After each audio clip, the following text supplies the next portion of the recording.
लोग लिख रहे होते हैं। आइए अब आते हैं जल्दी से टाइसेट मैट्रिक्स की तरफ, ठीक है। तो टाइसेट मैट्रिक्स का भी बहुत ही सिंपल फंडा है, वो समझ लेते हैं। तो टाइसेट मैट्रिक्स के लिए क्या करना होता है, ये डायरेक्टेड पाथ आपको बना लेना है। ये बहुत इंपॉर्टेंट है क्योंकि तीनों मैट्रिक्स के लिए ये इंपॉर्टेंट है। डायरेक्टेड पाथ हम लोगों ने बना रखा है। उसके बाद क्या करना होता है, हमें टाइसेट मैट्रिक्स के लिए हमें उस डायरेक्टेड पाथ से ट्री बनाना होता है या फिर को ट्री बनाना होता है। ट्री या फिर को ट्री, ठीक है, ट्री या फिर दिस को ट्री, ठीक है। तो ट्री और को ट्री हम लोग डायरेक्टेड ग्राफ से बनाएंगे। So this is our directed graph.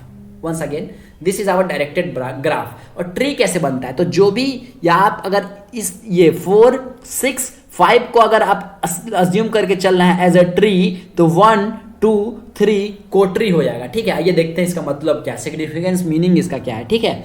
तो देखिए मैंने क्या बोला, 4 5 6 इज आवर ट्री। तो 4 5 6 जो है वो ट्री लेके चल रहे हैं। तो यहाँ पे जो 1 था 2 था 3 था उसे हम लोग को ट्री यहाँ पे अज्यूम करके चलेंगे, ठीक है।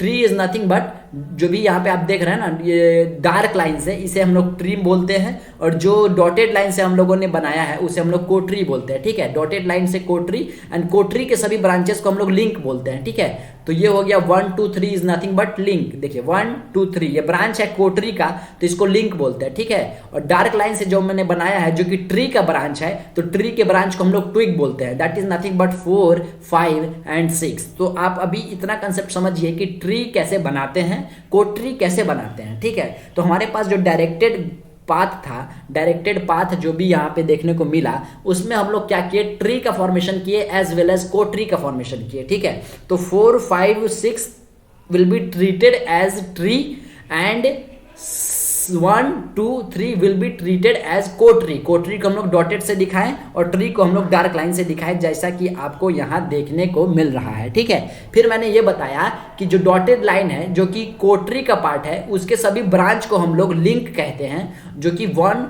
2 3 है यहाँ पे, ठीक है। और जो ट्री का ब्रांच है दैट इज 4 5 6 उसे हम लोग कहते हैं ट्विग।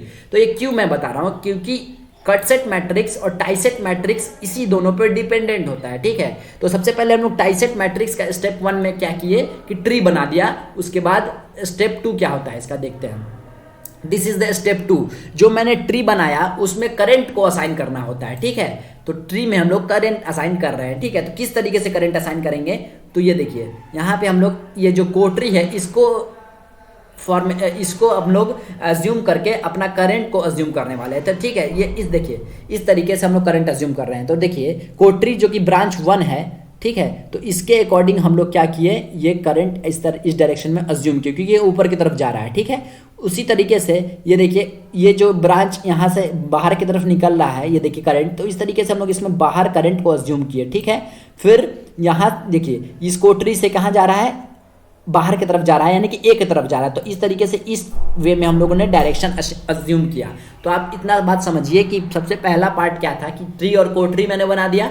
फिर दूसरा पार्ट में हम लोग क्या कर रहे हैं, करंट अज्यूम कर रहे हैं, किसके अकॉर्डिंग, तो हम लोग इसके अकॉर्डिंग, यानी कि जो भी कोट्री है उसके अकॉर्डिंग हम लोग करंट अज्यूम कर रहे हैं, ठीक है। इसीलिए जो टाइसेट मैट्रिक्स है उसे हम लोग लिंक डिपेंडेंट मैट्रिक्स भी कहते हैं। आप नोट डाउन कर ले, ऑब्जेक्टिव में आपसे पूछा जा सकता है, ठीक है। ये जो टाइसेट मैट्रिक्स है उसे लिंक डिपेंडेंट क्यों, क्योंकि यहाँ पे देखिए जो भी हम करंट स्टेप 2 में असाइन कर रहे हैं उसे इसके अकॉर्डिंग, ये जो ब्रांच डॉटेड लाइन है जिसे हम लोग लिंक बोल रहे हैं, इसके अकॉर्डिंग करंट असाइन कर रहा है। That's why this tieset matrix is going to be called as link dependent matrix. Okay, इतना बात आप समझ गए, आई होप समझ रहे होंगे। अब लास्ट स्टेप है आपका मैट्रिक्स को फॉर्म कर देना, ठीक है। तो मैं मान के चला कि बी जो है वो टाइसेट मैट्रिक्स फॉर्म होने वाला है, ठीक है। तो यहाँ पे जो हम लोग लिखते हैं वो टाइसेट करंट्स लिखते हैं। तो जो भी मैंने करंट अज्यूम किया है जो कि लिंक के अकॉर्डिंग अज्यूम किया है, तो वहाँ पे टाइसेट करंट होता है। ये I1 I2 I3 is nothing but tieset current. So this is I1, this is I2, this is I3 and I am taking in this manner, okay.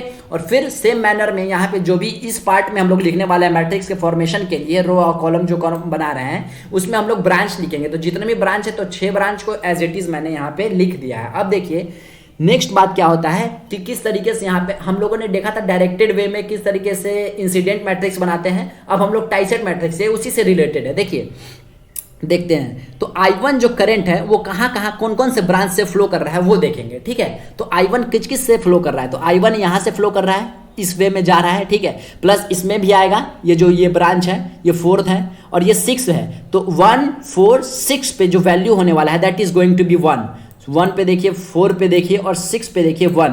अब डायरेक्शन के अकॉर्डिंग नेगेटिव और पॉजिटिव, तो देखिए ये उस तरीके ये 1 ऊपर की तरफ जा रहा है और ये भी डायरेक्शन देखें तो ऊपर की तरफ, तो 1 तो पॉजिटिव रहने वाला है, ठीक है। अब देखिए 4 का जो डायरेक्शन मैंने अज्यूम करके चला था पहले, ये ऊपर की तरफ, और ये जो करंट फ्लो कर रहा है ये नीचे की तरफ आ रहा है, तो ऊपर नीचे नहीं कि डायरेक्शन नेगेटिव होने वाला है, तो 4 पे हम लोग नेगेटिव 1 लेके चल रहे हैं, ठीक है।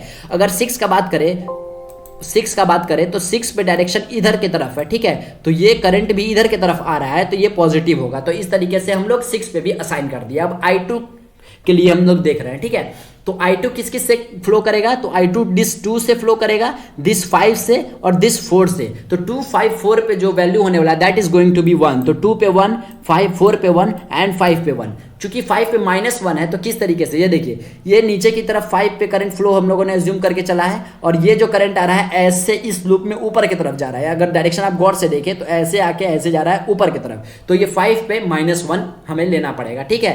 अब I3 की बात करते हैं, यानी कि टाइसेट करंट 3 की बात करते हैं, तो 3 किस किस से फ्लो करेगा, तो 3 ऐसे आ रहा है, देखिए ऐसे, ये देखिए 5 से आते हुए 3 और 6, तो इस तरीके से ये लूप बना रहा है, तो ये 5 पे और 3 पे और 6 पे हम लोग 1 मार्क करेंगे, तो this is 3 and this is 5 and this is 6, तो हम लोग इन तीनों पे 1 मार्क कर दिया है। अब -1 हम लोग 6 पे लेके चल रहे हैं, वो क्यों, देखिए 6 पे जो डायरेक्शन हम लोग अज्यूम करके चल रहे हैं that is in towards a, और ये जो ऊपर की तरफ ये जो करंट जा रहा है ये ऊपर की तरफ टुवर्ड्स डी जा रहा है, तो दोनों अपोजिट है, that's why we are taking this negative. तो इस तरीके से टाइसेट मैट्रिक्स बहुत ही इजीली हम लोग लिख पाते हैं, ठीक है। क्या करना होता है, सबसे पहले डायरेक्टेड पाथ, उसके बाद कोड ट्री बना लेना है, ठीक है। उसको बनाने के बाद स्टेप 2 में क्या करना होता है, हमें करंट असाइन करना पड़ता है, किसके अकॉर्डिंग, तो इस लिंक के अकॉर्डिंग, दैट्स वाई इसे कहते हैं हम लोग लिंक डिपेंडेंट मैट्रिक्स, ओके। और उसके बाद हम लोग यहाँ पे जो भी टाइसेट करंट्स हैं यहाँ पे लिख देंगे, और जो भी ब्रांचेज हैं यहाँ पे लिख देंगे, और जो भी करंट फ्लो कर रहा है जिस ब्रांच से उसको हम लोग 1 असाइन करते जाएंगे, अगर डायरेक्शन नेगेटिव है तो 1 -1 लिखेंगे। तो इस तरीके से टाइसेट मैट्रिक्स का फॉर्मेशन होता है। I hope tieset matrix and incident matrix अभी तक आप समझ गए होंगे, ठीक है। तो अभी तक इतना ही रखते हैं, नेक्स्ट वीडियो में हम लोग कट सेट मैट्रिक्स भी देख लेंगे जो कि और आसान है, ठीक है। तो thank you, thanks a lot.